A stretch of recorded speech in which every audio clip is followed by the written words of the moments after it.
Welcome back to another installment of FTN MMA Podcast, episode 25. Blake O'Rulian alongside David Ney for another installment. Glad to have you here. Dave, it has been a few weeks, but we are back. We're kind of getting back into like a full-on rotation here. We got fights every single week. We've got the Apex opening up, Las Vegas opening back up. Seems like we're finally at this light at the end of the tunnel, and it's time to get back to regular sports. No audience, but still we've got the fighters ready to go. We have media, and FTN is back pretty much in full form at this point.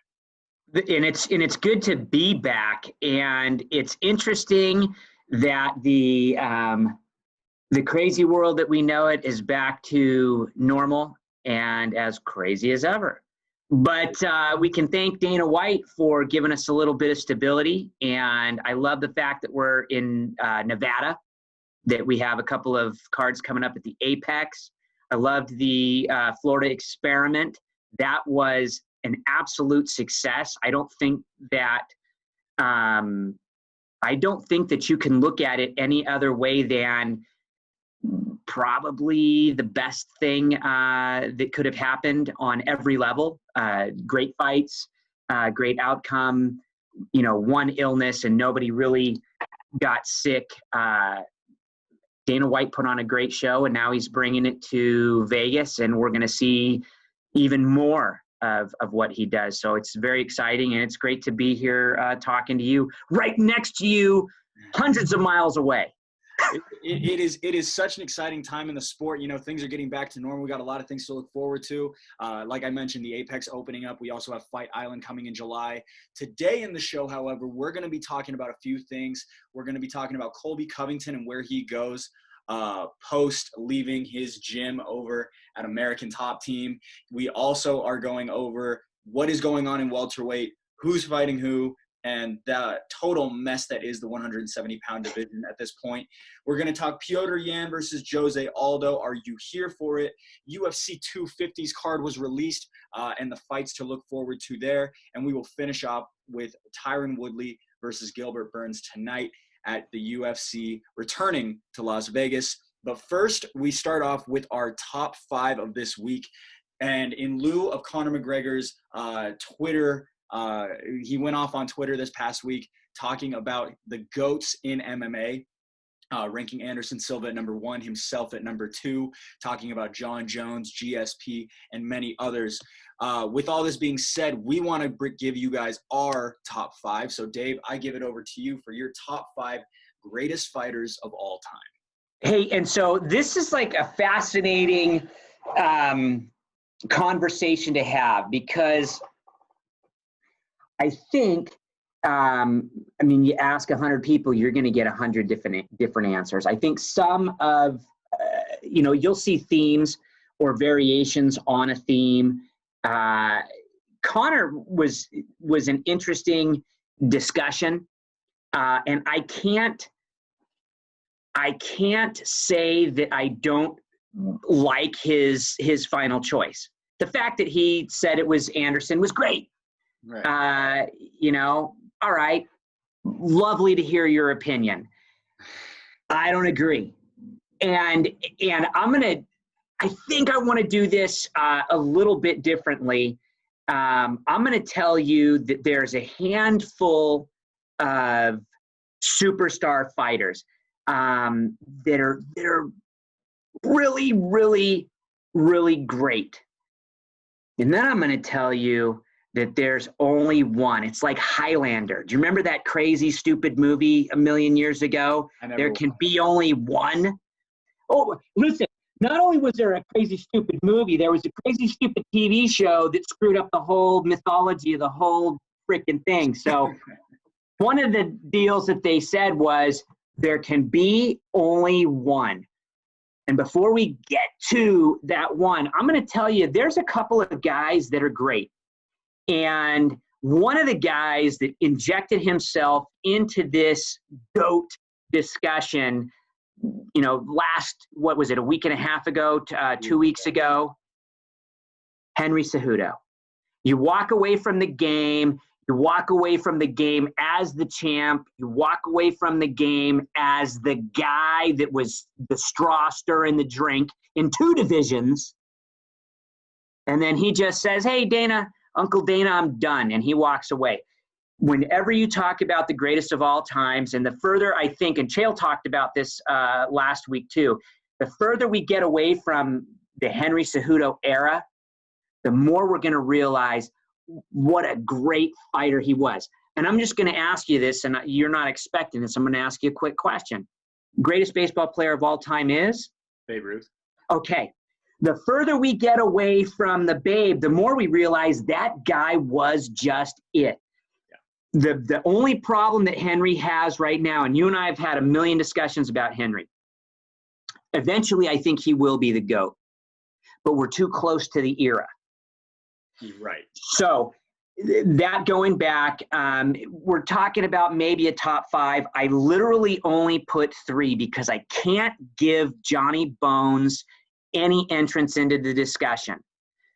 John Bones Jones, maybe 10 years after he retires and he's been in prison for a while and we have a 30-30 on ESPN, we can have the discussion and say, hey, you remember the greatest fighter that never was? And then we can talk about JBJ. Johnny Bones Jones is a great fighter. He's great at being terrible as a human being. He's great at being a Twitter troll. He's great at winning, now it seems like, decisions. He's great at never losing. Can't call him the GOAT. But my top 3, I'm just going to say this. We got to go with Henry. Then we go with Anderson. And then the greatest fighter of all time in all MMA history. And the reason, and I'm going to tell you this before I go back, before I tell you number 1, I'm going to ask you this. What was the greatest upset in MMA history? Well, I'm going to give you a hint. I know who your number 1 is. That's the thing. I know who you're going to say. And so it's tough to not just narrow it down. I'm going to go, just because if I know who you're going to say, I'm going to say GSP Matt Serra. Okay, the greatest upset in MMA history, Matt Serra beat the GOAT. And the GOAT is greatest of all time, hands down, no discussion, George St. Pierre. GSP is the greatest of all time, and he's the greatest interview of all time in MMA. I mean, this guy talks about aliens. He talks about the psychology of everything that I do. I mean, I can't do the GSP accent, but anybody who listens to GSP loves this guy. He had probably the most prolific fights in UFC history. He was fun to watch, dispatched everyone, and he walked away. Yeah. And he's been gone. That's the guy. Like I said, we'll have a discussion with Henry as we get further away from the Henry Cejudo Triple C era. But right now, it's George St. Pierre. All right, I will jump in and give you my top 5. I need to hear it. It's similar, but there are differences. Number 1, I do want to talk a little bit about Conor's list, and I do like the fact that he talked about himself within that GOAT conversation. A lot of people give Conor a lot of crap for saying, he's not even close to being one of the greatest of all time. Let's be honest. If he had beat Khabib, he's absolutely in that conversation. His one loss in the UFC, he avenged against Nate Diaz. We have the fact that he's one of the most incredible strikers, one of the top 3 featherweights of all time. Give it B. Max Holloway, give it Jose Aldo, and give it Conor McGregor. With that being said, I mean, we haven't seen him a ton outside of that division. We've seen him twice at lightweight. We've seen him twice at welterweight. He's looked very good at welterweight. He's looked very good at lightweight. And with all of these things to be said, Conor is a win in a rematch against Khabib, and maybe one other big fight, maybe beating a Justin Gaethje, to being back into that GOAT conversation. And so Conor McGregor is not too far off of the GOAT list. And also, I do see why he would say Anderson Silva is the GOAT, be it that Anderson Silva was Conor McGregor before Conor McGregor. Conor McGregor built his name not only on being charming and handsome and fun to listen to in interviews and things like that, and being extremely marketable. Conor McGregor is a masterful striker, an incredible striker. And who was the masterful striker of the UFC before Conor McGregor? It was Anderson Silva, and everybody knew Anderson Silva. I didn't watch the UFC when I was 6, 7, 8, 9, 10 years old, but I knew who Anderson Silva was because he was the most exciting guy who threw the craziest punches and the craziest kicks, and it was like seeing Bruce Lee on TV. So with that being said, I understand where Conor is coming from. As much as I say that, though, I do not agree with Conor's list. Here is my top 5. Number 5, I'm going to come in again, like you. I want to give a little bit of I want to preface this with the recency bias. I think we are too close to seeing what we've seen in Henry Cejudo's career. Number 5, I'm going to go with Henry Cejudo, and awesome pick. That will most likely jump up higher and higher as we go away from Henry and we miss him and we wish that we could see him. Number 4, and the only reason it's not higher is because he didn't walk away, like you said. Anderson Silva, the last 7 years of his career have not been like the beginning of his career and the middle part of his career, and it has been difficult to see him fall away, but in his prime he was just as good as any of these guys on this list. Number 3, I'm going to go with the guy who beat Henry and then Henry beat him. It was a controversial decision, but again, to me, the greatest MMA fight of all time, Demetrius Johnson, a guy who has been unstoppable and a guy who has at 125 pounds made a division and helped a division so much, and now he's gone on to one championship and been just as dominant there. The guy can't be beat. Probably, I would say, the most technical fighter. You fight, I fight.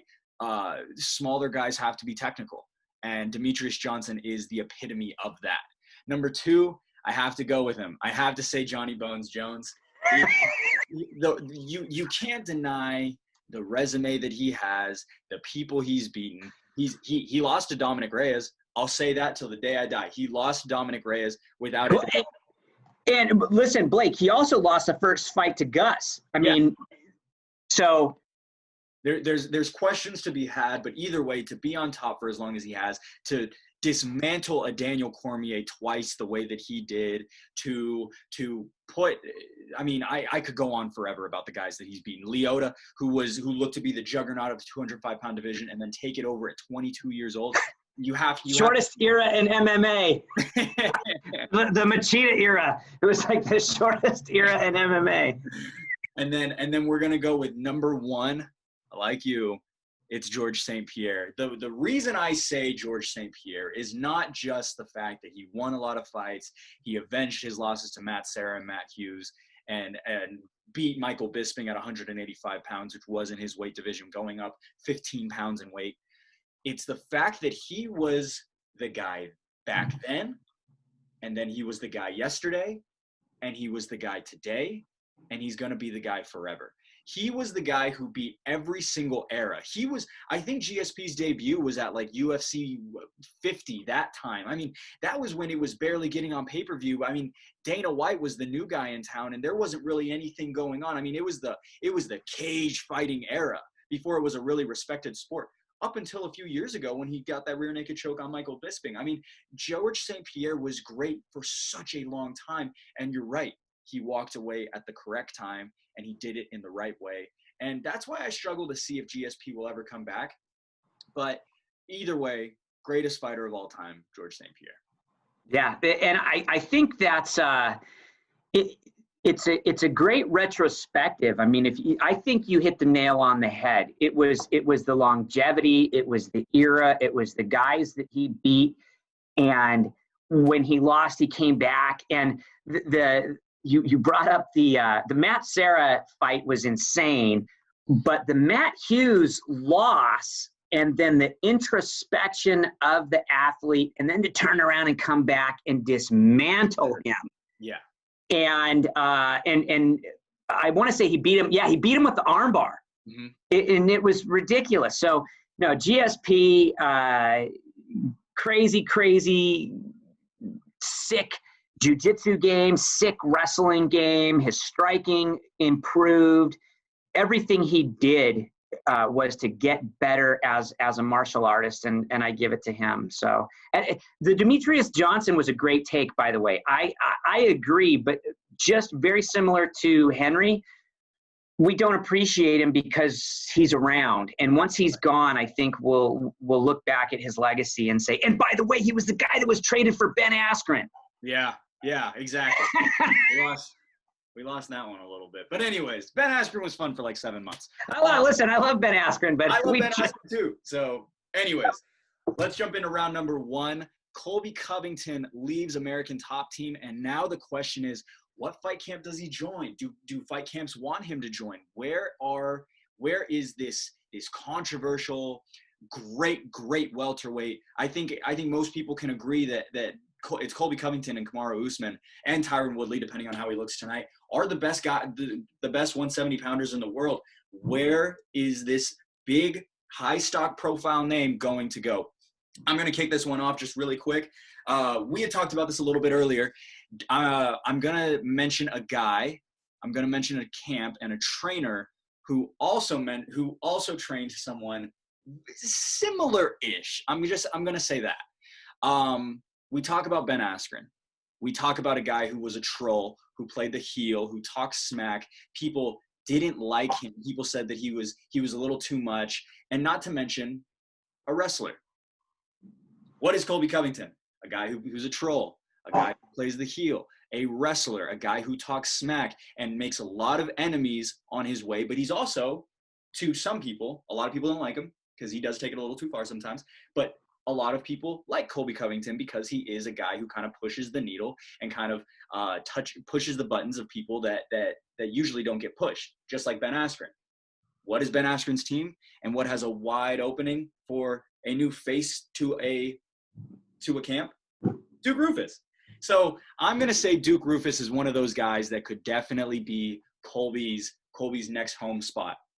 Number 2. And this is the one that I was telling you about that I didn't want to tell you because I want to get your actual reaction here.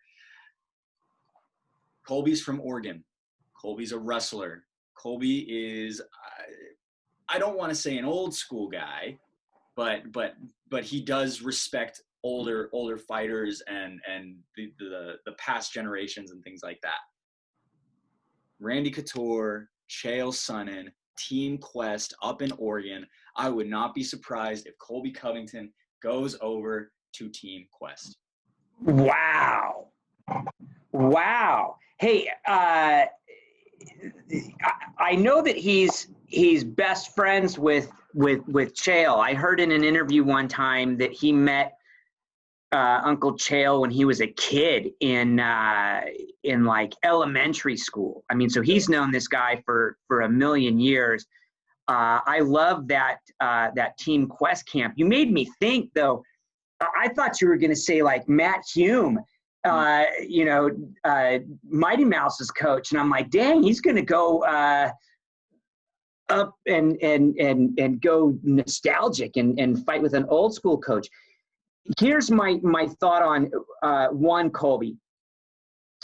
I've listened to a bunch of interviews. I think the American Top Team experiment was over. Dan Lambert brought him in to coach and teach these guys how to wrestle, to be a wrestler straight out of college. Everybody likes to say that, Colby, talks a nasty game. The reality is this guy can wrestle. This guy can fight. I agree with you. At 170 pounds, there's 2 guys. Yep. And as we can look down the list of all the other guys on the roster, those 2 guys at the top, I think, mop the cage with every other guy in the top 15. Yeah. I don't even think it's close. Are we going to talk about Masvidal later? Yeah, we will. Okay, so then I won't even bring up my comment on him right now. I love both of those ideas. I love the idea of Colby training with Duke Roufus. I think that would be amazing. I think that would be that would improve. That would help him with improvement in his striking. I like the idea of going to Team Quest with a bunch of hard dudes up from Oregon. I think, however, he stays in Miami. And I don't know who comes in, but I think he builds something and does it himself. I don't think he wants to be part of another team. And I don't know if that's a mistake or not. I mentioned to you before, I'd love to see him latch onto a, high profile coach to help him with his striking and just get his head right. Because I think every fighter needs a good coach. And, I love Duke. I like Trevor Whitman. I think that guy would be a great fit for Colby. I just don't know that it happens. But I think addition by subtraction, getting out of ATT is better for Colby in the long run than Colby getting out of ATT will be for them. I think there's going to be a little bit of a backlash. And when we talk later, we can talk about some of the other fighters in that camp. But I think this is nothing but a win for Colby. I think he needed to get out of there. I know he has a ton of respect for Dan Lambert still. But time to go. Nothing good was going to happen there anyway. Yeah. So I like the idea of Team Quest. Now, maybe he does move back to Oregon. That would be super. To me, that would not be a bad idea. I know that he loves to run with Cam Haines.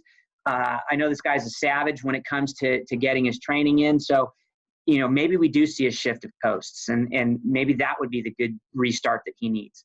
It'll be an exciting time to see where he ends up. Yep. Round number 2, what is happening at welterweight? That's what we wrote down, and that question is just as messy as the answers itself. Dave, I give it over to you. Hey, so listen, the reality is, do we even really care?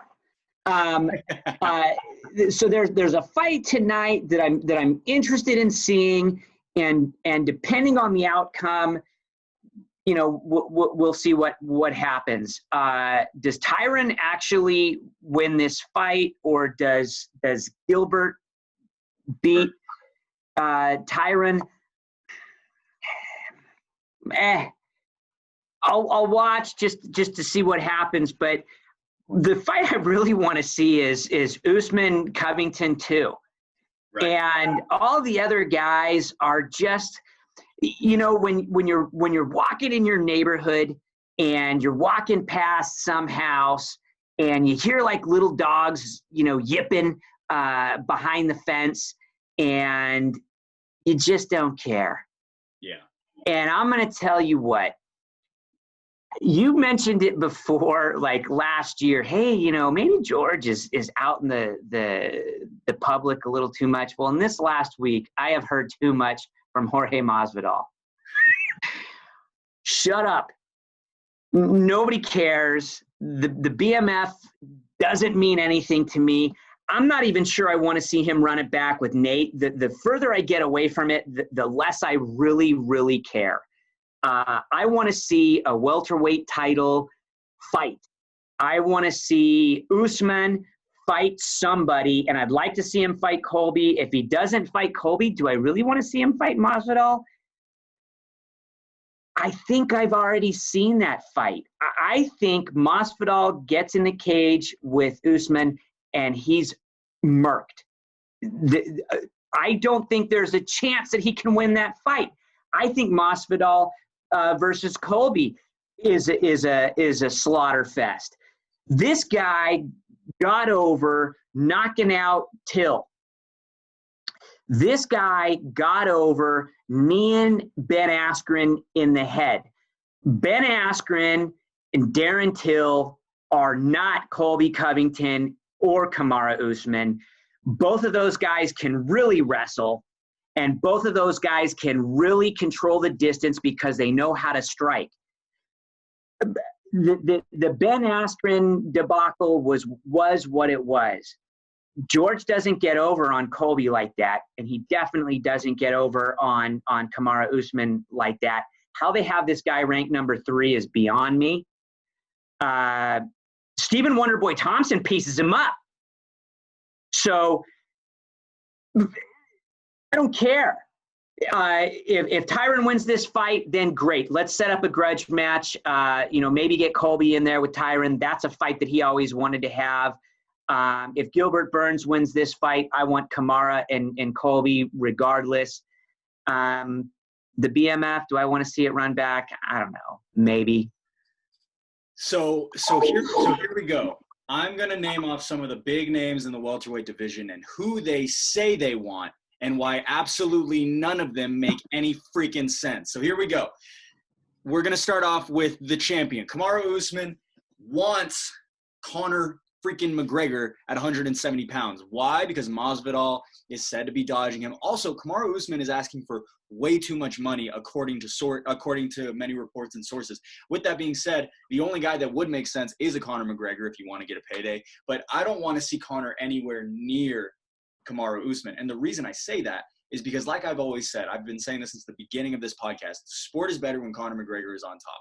And I do not want to see a stylistic matchup where there's a guy who is not only a really, really good striker, but also a wrestler who could probably piece up Conor McGregor. Conor McGregor struggled with Nate Diaz's weight. Imagine what he feels like with the weight of Kamaru Usman. Kamaru Usman's got to be probably the most jacked 170-pounder, maybe of all time. I mean, I can't believe he makes that weight, and he makes it easily. Like, he makes it well. He just carries his weight so well. He's a solid tank. Kamaru Usman, that makes zero sense. Let's move on over to Jorge Masvidal. Jorge Masvidal says that he wants Nate Diaz, and like you said, there is zero reason as to why we want the BMF title. Dana White said when it happened, it's a one-and-done deal. We got caught up in the moment. We really like the idea of the return of Nate Diaz. We really like the idea of someone as gangster and as cool as Nate Diaz facing off against a guy who's just as gangster and cool in Jorge Masvidal. But let's be honest, that was an absolute maul of a fight too. Nate Diaz was heating up near the later rounds, and I wish that the fight didn't get stopped. But for what we saw and what we got, there is no fight to be made there. There is nothing that we haven't seen before there. And also, where is Nate at, and what does he really want? The BMF title was such a hyped up thing, and it was so exciting. And it had been, I believe, 3.5 years since the last time that we had a pay-per-view not main evented with a belt on the line, with a legitimate championship belt on the line. And we don't want to see it again. So there's no reason for that. Conor McGregor has to sit back and see what's going on. The Justin Gaethje controversy is going on. Khabib is going on. Conor doesn't really have a home right now. And for that reason, there's not really a place for Conor to be fighting, but it definitely shouldn't be for the 170-pound title. Not even close right now. And it definitely shouldn't be Anderson Silva at 179 pounds. Who wants to see that? Conor, while you're still in your prime, get this, while you're still in your prime and can beat big top-level guys, let's start training for those guys. Don't give us an Anderson Silva fight where Anderson Silva has not won a legitimate fight in about 7 years. There's no reason for that fight to be going on. And with all that being said, two guys I have not mentioned, Colby Covington and Leon Edwards. Leon, I believe, will probably get the winner of tonight's fight against Tyron Woodley and Gilbert Burns. And then Colby Covington, it only makes sense for the rematch to be run back with him and Usman. It was a close fight. I was watching it back the other night. It is the most exciting matchup, and it is the only thing that makes sense. Masvidal is a terrible stylistic matchup for Kamaru Usman. Kamaru Usman would just hold Jorge Masvidal down.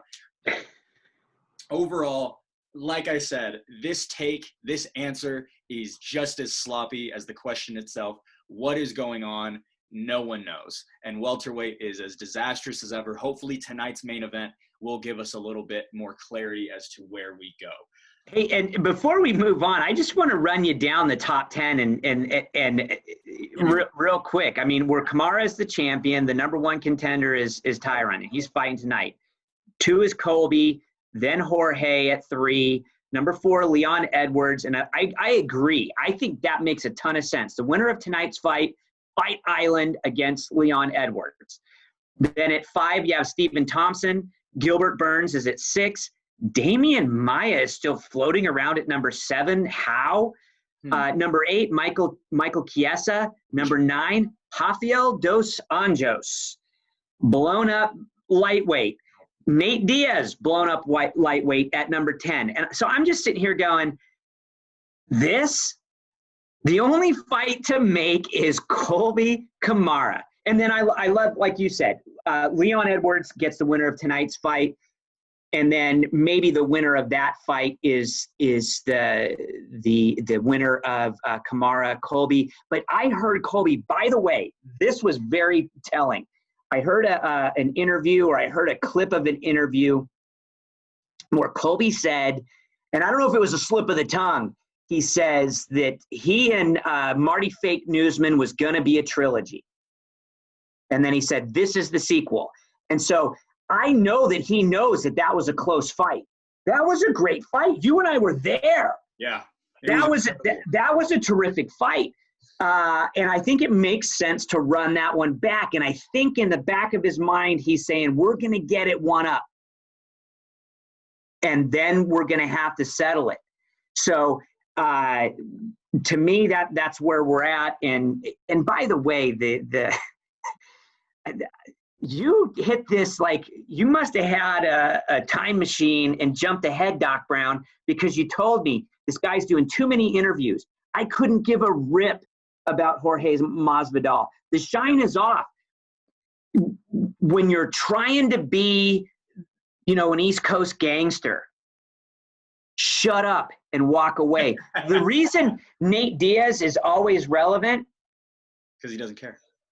And he doesn't say anything. He's not available for 50 different podcasts and 50 different interviews and cry about the same thing of how he's glad that he got rid of Colby. A real gangster would have said, guys in my camp, everybody's in my camp. We have, top to bottom, a bunch of gangsters, and everybody's here to settle their beefs with everybody else. Instead, we hear this thing about him, white knighting for Dustin Poirier. I mean, he's got to fight Dustin's battles. Give me a break. It was ridiculous. I've had enough. I don't care.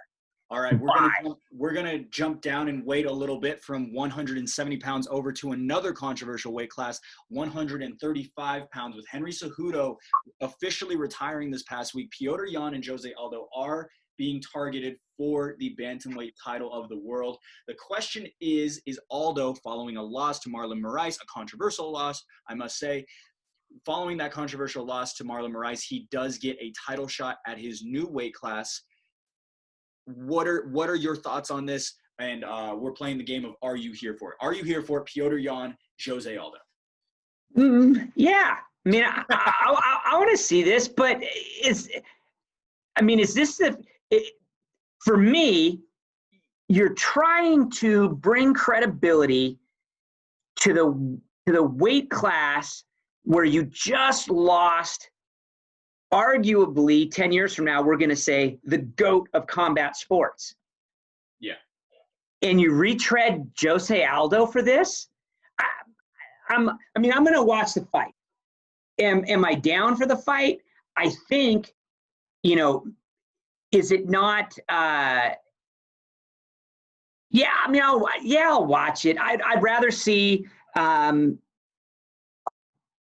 You said. Has Marlon fought Petr Yan? No. That's the fight you make. So there's a lot to be said. We were there. We saw the four guys. We saw Marlon. We saw them all fight. Aldo, and we saw Petr Yan and Uriah Faber. The Aldo Marlon fight, it was Jose that lost the fight, but everybody thought that he had beaten Marlon, right? So Marlon got the win, Jose lost, but Jose was pretty dominant in that fight. It looked to be a 2-1, 29-28 win for Jose Aldo against Marlon Moraes, who, like I must say, almost beat Henry. I mean, let's not forget that. Henry, that was maybe Henry's toughest fight next to the Johnson fight. So Jose Aldo did prove himself to be a very good 135 pounder. But how many times have we seen older fighters, make the weight once and either fall away, not make the weight again? We see it a lot. So you remember how bad he looked, though? He looks like he's killing. He looks like Conor at 45. I mean, he looks like he's killing himself to get down to 135 pounds. So Jose Aldo, I like, but I think he needs one more. And I think that Jose Aldo needs a bigger, one more fight against a Corey Sandhagen and Aljamain Sterling. They fight at UFC 250 in a few weeks. Right. Exciting.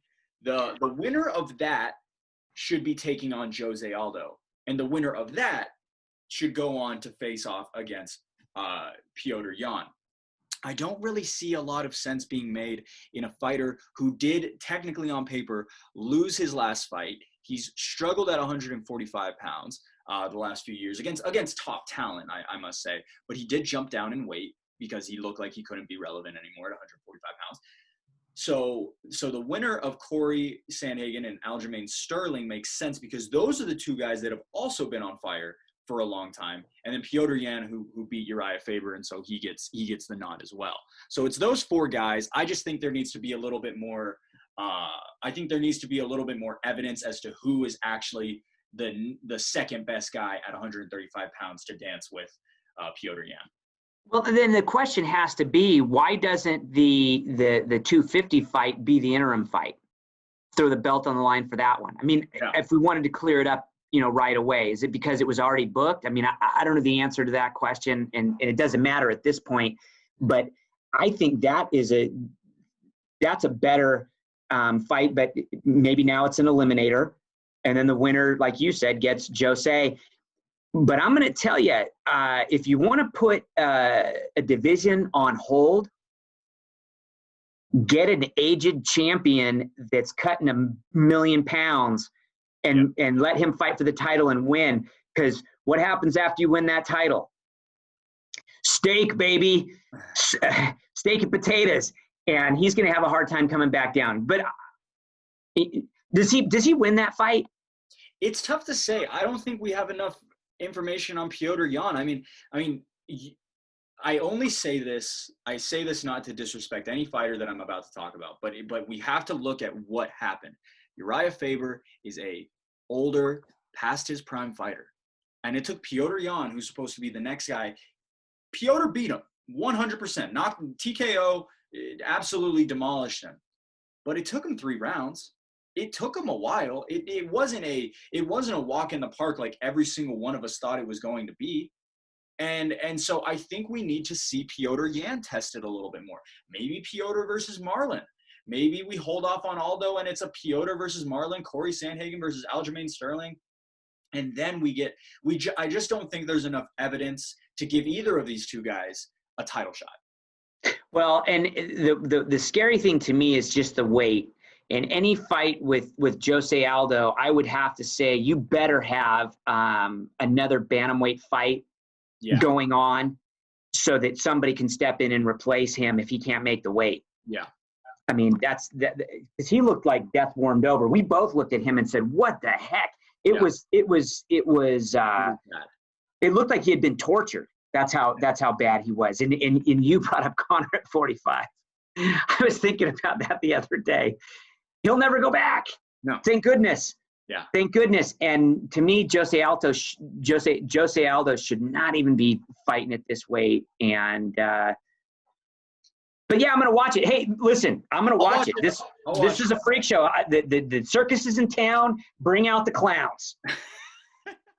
All right, round number 4, UFC 250 fights to look forward to. I'm gonna kick this one off. This is a fight card that is not for every fan in the world.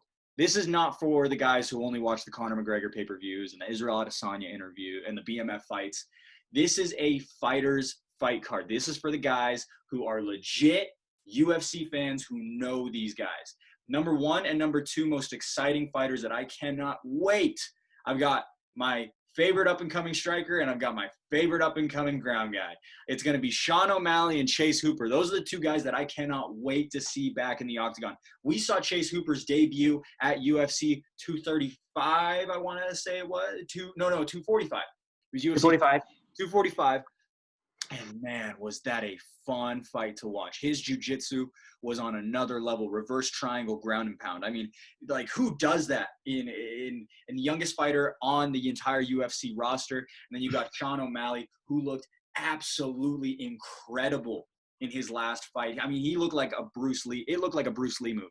He looked like nobody's stopping him, and the Sean O'Malley Sugar Show is coming. So I can't wait for both of these two fighters. Not to mention, I can't wait to see Amanda Nunes. It'll be a good night of fights. It'll be a good night of legitimate fighters. Listen, I'm gonna out Blake here for a minute. He's this is a ton of nepotism, and he's only liking these two fighters because they're Ben Askren's kids. Chase Hooper and Sean O'Malley, the two illegitimate children of Ben Askren, who have some exciting fights. I'm going to tell you what, you and I agree. You hit the nail on the head. If you're a fight fan, this is a card that you really, really, really want to see. There's some very interesting matchups, and I agree with you. The Chase Hooper, Alex Caceres, Bruce Leroy fight has me intrigued. I don't think Caceres has the power to knock out Chase, so I think Chase is going to drag him to the canvas, and I think we're going to see some exceptional jiu-jitsu, and he's going to break this guy off because he's on another level with his ground game. And then the Eddie Wineland, we're throwing it back like 70 years to Eddie Wineland, who was a WEC regular. This guy fought when Uriah Faber was actually a kid and he wasn't somebody's grandfather. Sean O'Malley against Eddie Wineland. I think this, and I've mentioned this to you, I think this is Sugar Sean's gatekeeper fight. Yeah. They're putting him in against a seasoned stud veteran. Eddie reminds me of Matt the Immortal Brown. If you fight Matt the Immortal Brown, you're going to get your head knocked off. And if you beat him, you're moving into the top 10. So I think this is the fight for Sugar Sean. Same thing. It's once he proves his mettle and goes ahead and takes care of Eddie Wineland. This is the main card, by the way. That's kind of cool for him. So everybody's expecting an exciting fight, and I think he's going to bring the excitement. And so that's kind of a fun one. I love both of those two fights. I want to see the grudge match, though. I'm going to throw this one out there. I want to see if Cody Garbrandt is going to be able to beat up on Rafael Assunção. There's a long history with Rafael and the Team Alpha male guys, and I want to see if Cody's back. I think his chin is suspect, and I'm going to go out on a limb here. I didn't think we talked about picking fights. I think he might get knocked out again, and this might be the end of a career. I think he's been touched a couple of times too many, and the jaw's just not there. And I think Rafael's a beast. And I think I may be insane, but I think I read a million years ago that Rafael Assunção back in the day beat Jorge Masvidal. So I'm going to have to go look that one up, and maybe I'm out of my mind, but I think I read that a million years ago, and he did. And Rafael Assunção is no joke. But I'm going to be sad to see the Cody Garbrandt era, and I think this is it. I think we're done. That's a big one. I mean, that really jumps off the page. It'd be exciting to see Cody come back and see if he can start competing again at the highest level at 135 pounds. Cody is a very exciting fighter, and he also is an emotional fighter. If he can somehow kind of channel that in and just be a technical assassin that we all know he can be, he'll be just as dominant as he was a few years ago, but it's a matter of playing the game the smart way, the right way. I forgot really quickly before we jump into the final round and we do our fighter picks, I want to talk about Chase Hooper and a little bit of a I don't know what the word is. We've seen this story before at 145 pounds. Alex Caceres, just a little over a year ago, fought one of the up-and-coming jiu-jitsu royalty, actually, in Chrome Gracie. And Chrome Gracie got that first-round rear naked choke. I think the UFC wants to build up this Chase Hooper guy. Agreed. I think the UFC goes, this guy is really funny, really exciting. He looks awkward. He's very, very marketable for the fact that he's everything that everybody you think is a superstar is not. And with all that, he's got this high voice, and he doesn't look anything like a fighter. And I remember when we saw him, another fighter that we saw at UFC 245, we said, who is this guy? who on earth is this guy? And we saw him in that cage do what he did, and we went, oh my gosh, #1 highest rated video from the Dana White's Contender Series. This guy is a star, and they are trying to build him up to be so. So this is kind of his gatekeeping fight. Alex Caceres has been in the UFC a long time, a UFC veteran, faced off against some of the best guys. He has also been in that top-ranked area with these 135-pounders, or 145-pounders, I apologize.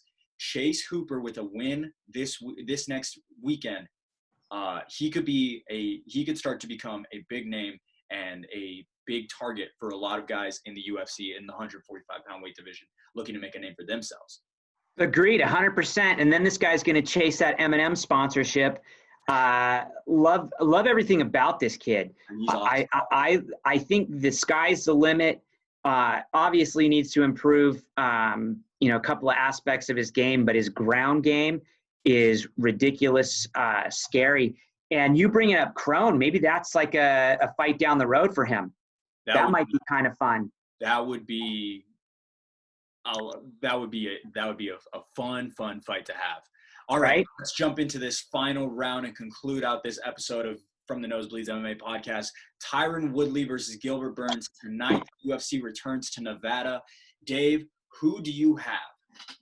Okay, I have this is an interesting conversation. You and I have talked about this a couple of times, and if I've digested what I've heard correctly,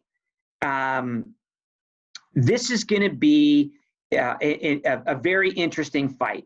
I went back and I looked at a couple of Gilbert Burns' fights. He's not afraid to get on the ground. His submission game is good. He breaks a lot of arms. He goes to that belly down arm bar and he jacks dudes. He's scary on his feet. He's got some nice knockout power. He's put some guys to sleep. I think he's going to run into a revitalized, we're going to call this the Renaissance Tyron. And not Tyrone, Tyron. And this is the Tyron that's a rapper. This is the Tyron that is a multimedia superstar or superstar wannabe, whatever. But I think Tyron took this seriously. And I think Tyron's gonna use his wrestling, and he's gonna take this guy to the ground, and he's gonna hold him down, and he's gonna put the entire fight night audience to sleep, and he's gonna win this fight. And tomorrow we're not gonna care. Okay, so here's some of the reasons. I'm just gonna play it out a lot of different scenarios. Number one being, Tyron is a huge favorite against this guy. And the reason why is because nobody knows who Gilbert Burns is. Nobody knows who Gilbert Burns is. And Tyron needs to come ready to fight. If Tyron's ready, if Tyron is Tyron Woodley, 100%, this fight's over in one round possibly. I mean, Tyron is so legit when it comes to those things. But Tyron is 38 years old. And similar to like we saw last year with a Luke Rockhold, a Chris Weidman, when they debuted, at their different weights, and I know Tyron isn't debuting at a different weight, this is a big name with one win away from being right there at the title and one loss away from retirement talk. I mean, Tyron is in a very, very sticky situation. A lot is at stake with this fight. Gilbert has won 7 of his last 8. He's kind of on a hot streak, but again, people don't know his name. Who else was, to an extent, a guy that a lot of people didn't really know his name, who was on a streak, a scary streak that he's still on? The best welterweight in the world, and that's Kamaru Usman. And who underestimated him? Tyron Woodley. So the question is, will we see what we saw last year at UFC 235 or UFC? Yeah, it was. I can't remember. Whatever the case is. What we saw last year. What we saw last year. It was March 2nd. It was the day before my birthday. I remember that. Will we see that Tyron, or will we see the Tyron against Stephen Wonderboy Thompson, Damian Maia, Robbie Lawler? it's two different Tyrons that we've seen. And with everything that we have in terms of evidence from what Tyron has done in the past to what he's doing now, when with this lower name of a fighter, we don't know. It's a toss-up, and we're either going to see a molly-whopping of Tyron Woodley, or we're going to see a new star at the 170-pound weight division in Gilbert Burns. Yeah, agreed. I think that it depends on which Tyron shows up. The thing that I thought was, if Tyron comes ready to wrestle, he's going to put us all to sleep, and he's going to hold this guy down, and he's going to win the fight.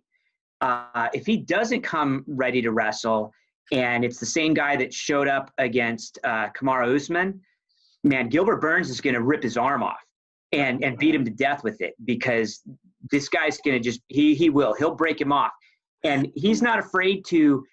I was looking back over, some of his older fights. Yeah, this is a very winnable fight for him. The matchup isn't terrible for Burns. It's not a terrible matchup for him. And if Tyron underestimates him and doesn't come ready to fight, I agree. I think you're 100% correct. I think we see a new superstar get made. But if he did his work, and if he put in the work, and he's really here to fight, and he wants to claw his way back into what is it called? Relevance? Yeah, relevance. Yeah, then like I said, to be relevant, Tyron needs to wrestle this guy.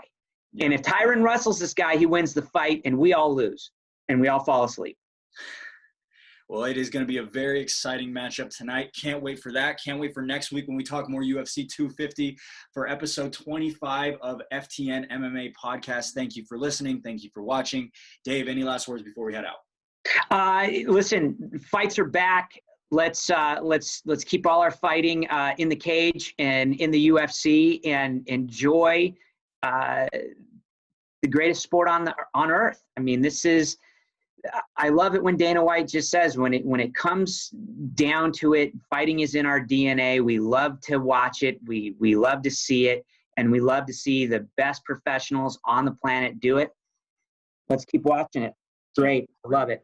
Well, thank you so much for everybody listening and watching. Dave, till next week, we're going to sign out.